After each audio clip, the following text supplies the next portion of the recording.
Mtazamaji, karibu kwa taarifa kamili. Watu wanane wamefariki kufuatia ajali ya barabarani katika eneo la Kyumbi kwenye barabara kuu ya Nairobi Mombasa.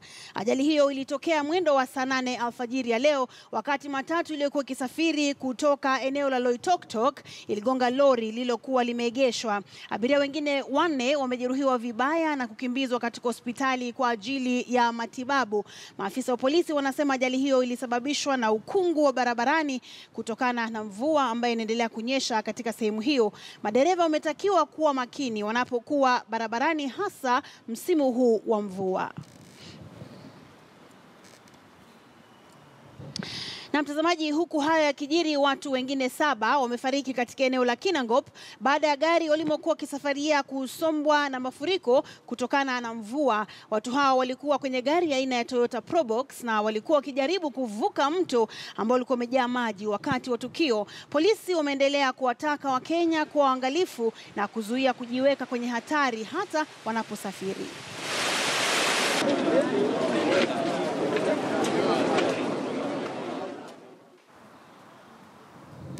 Na katika eneo la Sultan Hamud, milolongo ya magari na msongamano barabarani umeshuhudiwa kufuatia athari za mvua ambayo inaendelea kunyesha. Wasafiri wamelazimika kukesha barabarani huku maji yakijaa barabarani na kuzuia magari kupita. Tupate picha kuhusu hali ilivyo katika eneo hilo.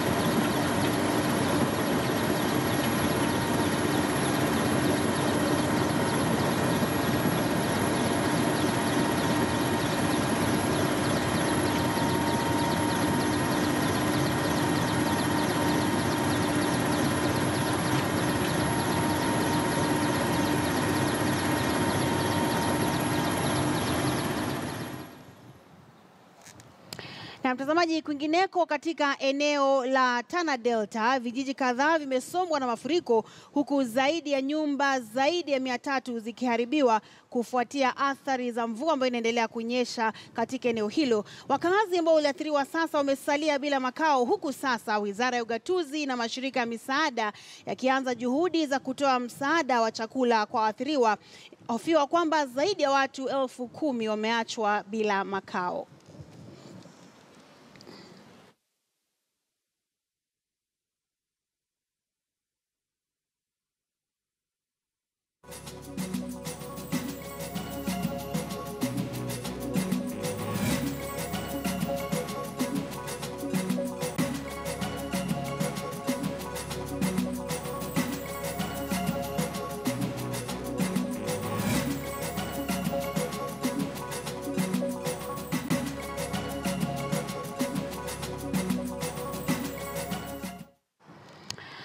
Na mtazamaji, Mkenya Eliud Kipchoge ameibuka mshindi wa mbio za London Marathon huku akiandikisha muda wa saa 2 dakika 4 na sekunde 27.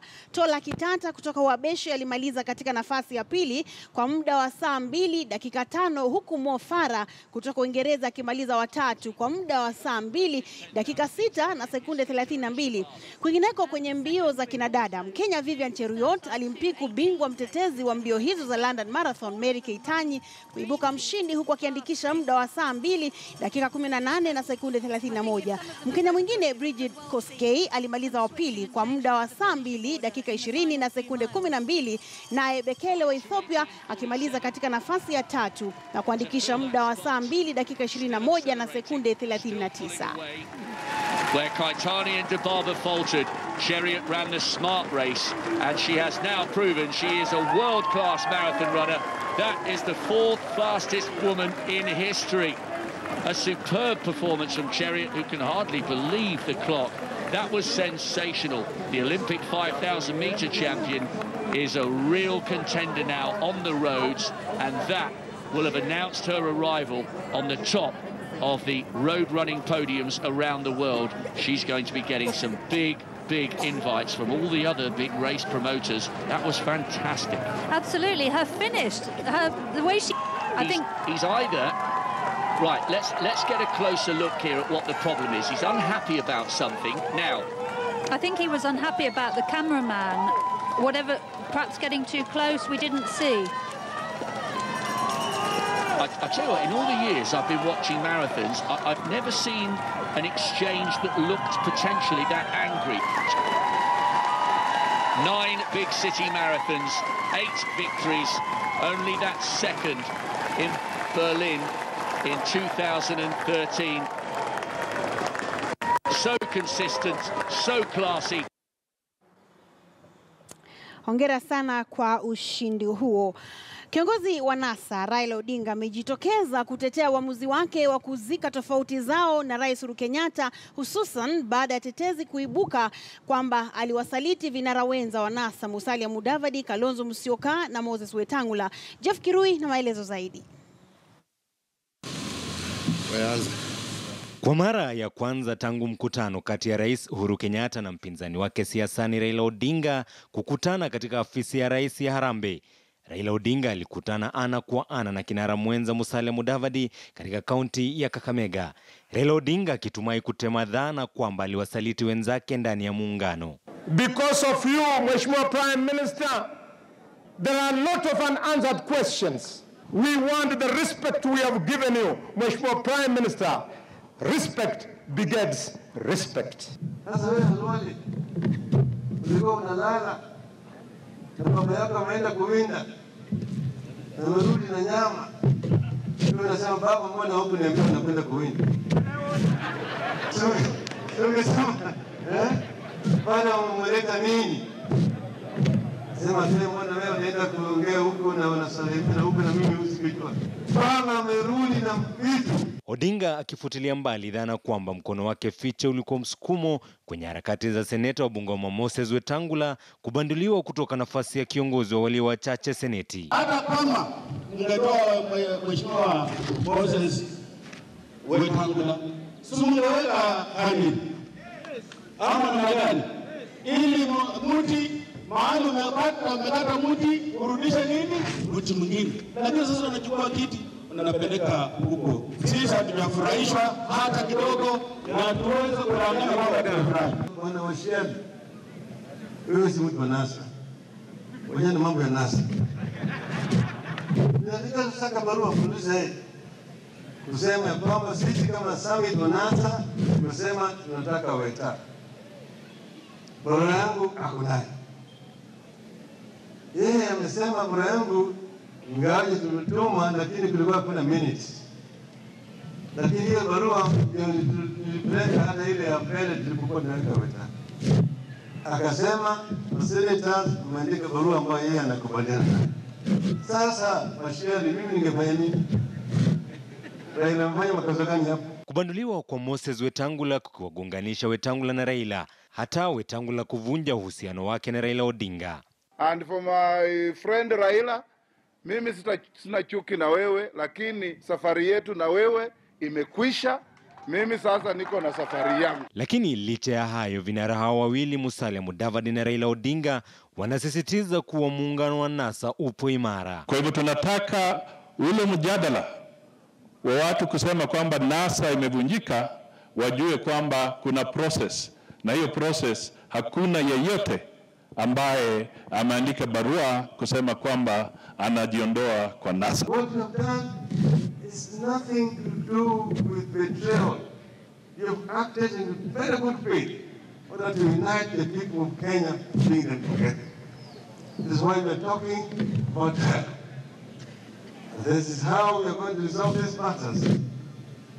Hao wengine ambao mnasikia hao hii ni ndani hii tutasuluhisha, hakuna shida. Lakini yote 10 ni kwamba wanasiasa kutoka magharibi ya Kenya wanaendeleza msukumo wa kuleta jamii ya magharibi pamoja kwa matayarisho ya uchaguzi mkuu wa mwaka 2022. Urafiki na jamii zingine ili pia tukitaka kitu fulani wanaweza kutusaidia. Hii kiti mimi nitatafuta. Na mimi nikitafuta sisemi Musalia awache kutafuta. Sisemi Wetangula awache kutafuta. Wacha nitafute, alafu tukutanie huko mbele tuongee sisi wenyewe. Na tuone kwa sisi nani anaweza kufuka. Sisi tumekataa kwamba never again shall loyal leaders divide our people. Viongozi ndio wamekuwa wakigawa sisi. Ile ilifanya Masinde Muliro kuheshimika na Waluya, mujifunze. Ile ilifanya Michael Wamalwa kijana kuheshimika na Waluya wote, mujifunze. Ile ilifanya Shikuku Mati aheshimike na Waluya wote, mujifunze. Na ile ilifanya Raila Amolo Odinga kuheshimika na Kenya mzima, mujifunze. Japo kwanza wakisisitiza kuwa sharti mageuzi yafanyiwe tume huru ya uchaguzi IEBC. Msukosuko unaikumba tume hiyo baada ya makamishna watatu Connie Nkatha Maina, Paul Kurgat na Margaret Mwachanya kujiuzulu ukichochea zaidi. The IEBC is now crumbling under its own weight. Lazima tufanye electoral reform in this country, na tuanze na Mwanachebukati na timu yake yote waende nyumbani. Na ilivyo sasa inabainika kuwa NASA inaanza msukumo wa kubadilisha katiba ili kuleta mfumo tofauti wa uongozi.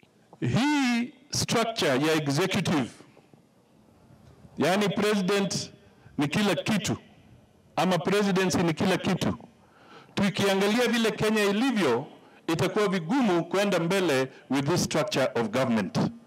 Na kwa document yetu ya coalition agreement tukasema the right way to go is the Bomas draft. Jeff Kiroi, KTN News. Naibu Rais William Ruto ameendeleza upinzani wake kuhusu kurekebishwa kwa katiba, akisema juhudi hizo kwa sasa hazitasaidia Kenya. Ruto aliyesisitiza kwamba Wakenya ndio wanaofanya maamuzi ya viongozi ambao wanawataka, amezungumza leo alipohudhuria ibada ya Jumapili katika kanisa la PCA Tabuga katika eneo bunge la Bahati, kaunti ya Nakuru. Sisi wa Deputy President, we want to assure you, katika 11 constituency ya hapa, mimi ndio nilikuwa naongoza watu ya Bahati %, ile ilikuwa juu zaidi kwa kupigia kura. Na hiyo kura, maandiko yetu ya 2013 ile tulifanya, wacha hiyo hao wanasemaga MOU. Sisi MOU yetu ya roho, ile tuliandika kwa roho 2013, tutaenda 10, wewe uende 10, alafu tupangie hiyo ingine. Sisi tuko hapo. Na tuko na wewe Your Excellency 2022, tuko na wewe mahustlers wote, tuko tayari kukupigia kura. This country is greater than the politicians. This country belongs to more Kenyans than just the political class. We have millions of Kenyans who have a stake in Kenya as well. Millions of young people want to be trained in our technical training colleges so that they can get jobs and drive the agenda of the development of our country. Millions of families, women and youth, want to have universal health, access to universal health care through NHIF so that they too can manage their health issues. Millions of Kenyans want a decent roof over their heads. Ladies and gentlemen, we cannot forever be talking about the politics of power sharing, of arranging power. We must begin the narrative of the politics of empowerment, empowering ordinary citizens. Na mtazamaji, tutarejelea taarifa ambayo tuliipa kipaumbele inayotokana na watu wanane ambao wamefariki kufuatia ajali ya barabarani katika eneo la Kyumbi kwenye barabara ya kutoka Nairobi kuelekea Mombasa. Na sasa mwanahabari wetu ambaye anaitwa Shadrack Miti yuko kwenye simu, tuwasiliane na yeye ili aweze kutuambia zaidi kuhusiana na jinsi hali ilivyo kufuatia ajali hii. Shadrack Miti, wapo unanipata? Je, kuna lolote jipya kufuatia na ajali ambayo imetokea leo? Hadi kufikia sasa Kilobi ni kwamba hapajatokea jingine, ila tu taarifa za awali ambazo ilikuwa kwamba mwendo saa 8:30 siku ya kuamkia leo palitokea ajali eneo la Kyumbi. Watu kadhaa wakafa, wengine wakajeruhiwa, na kwa sasa waliojeruhiwa wanaendelea kupokea matibabu, na waliofariki miili yao imehifadhiwa katika hifadhi tofauti za maiti. Na kwa hivyo ajali wakati ilitokea, wapo watu waliokuwa wakisafiri kuelekea Mombasa na wengine vile vile walikuwa wakisafiri kuelekea Nairobi, na hadi kufikia sasa tu ndipo barabara ya hasa katika eneo la Sultan Hamud, ambapo kumbuka awali palikuwa ni taarifa kwamba sehemu ya barabara hiyo ilikuwa imekatika, lakini tumesafiri hadi tukafika eneo hilo na tukabaini kwamba barabara haikuwa imekatika, ila palikuwepo na mafuriko yaliyotishia kuyabeba magari mawili, lori na vile vile basi la Modern Coast. Lakini kwa bahati nzuri basi la Modern Coast halikuangushwa wala kubebwa na maji hayo, ila abiria waliokuwepo walinusurika kifo pale waokoaji walipofika kwa wakati ufaao, na kisha wakawaweka kwenye lori moja na kawabeba kutoka katika eneo hilo. Na kwa hivyo tunaweza sema kwamba iliyoshuhudiwa katika barabara kuu ya Mombasa Road ni kwamba ni mafuriko iliyosababishwa na mvua nyingi ambazo zimekuwa zikinyesha usiku kucha. Kwako Mary.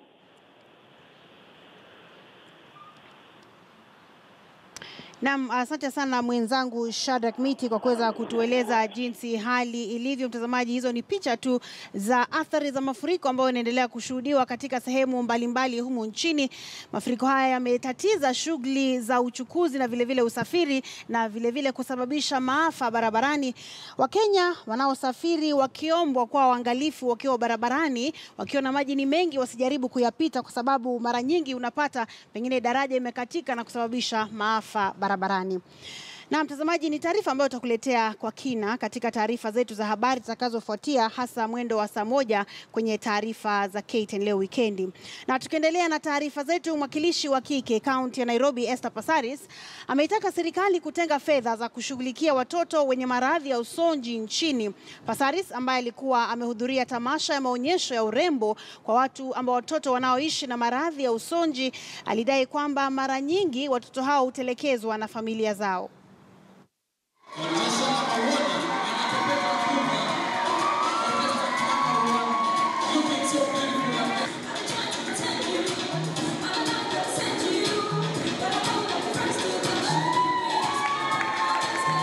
They can't cope with it. It's too expensive, and it's also it disrupts their entire family. I mean, I was sitting here next to Ruth, who has a 9-year-old boy who has autism, and it was actually I actually felt sorry for her at one point. She gets exhausted because he's unsettled, so I actually took him on my laps and I sat with him to give her a break. So the mothers, if you have other children, you actually are torn between providing love and attention to the other children and also loving this one who didn't ask to be born with autism. Black people can be able to make it in life and so on. And I think this show has also showed us that people with autism, if supported, can contribute. And I'd be happy even to see people with autism in the media. If those people who are winning the pageant here, I'd be happy to see them in advertising. I'd be happy to see them in modeling and doing shows, because I think the media is very powerful. The media is the message and the messenger. We try as much as we can to change the dialogue about autism from fear, pity and tragedy to creating inclusion and accepting them. Because people living with autism, they are our kids, they are our families, some of them are co-workers. Wakazi wa eneo la Kiganjo, kaunti ndogo ya Thika West, wanalalamikia kucheleweshwa kwa ukarabati wa barabara ya kilomita 2 kutoka eneo la Kiganjo, na sasa wanaitaka serikali ya kaunti na ile ya kitaifa kufanya hima kukamilisha mradi huu. Wakazi hao wanasema wameendelea kuvumilia hali mbaya ya barabara hiyo licha ya serikali kutoa fedha za kuikamilisha. Hii ni kutokana na mvutano kati ya serikali ya kaunti na ile ya kitaifa, na hivyo basi kuchelewesha ukarabati wa barabara hiyo.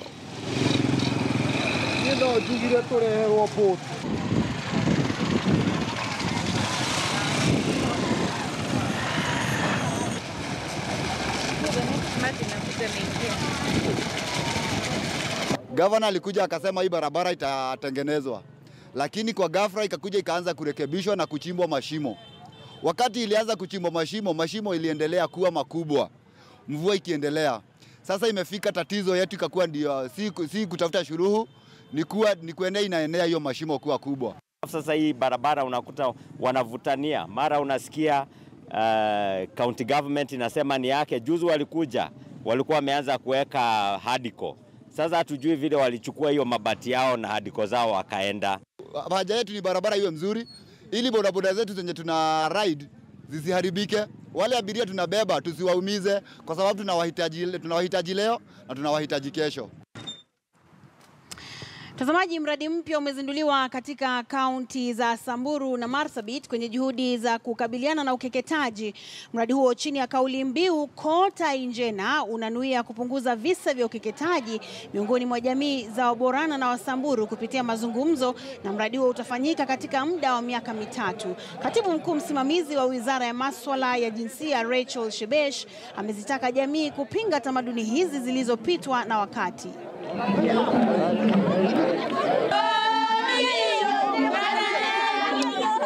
Tumepatia wasichana yetu kipaumbele na tumeweza kuwapeleka wa shule waweze kusoma, na hata ile mambo ya ukeketaji tumekataa. Hiyo mambo tumekataa.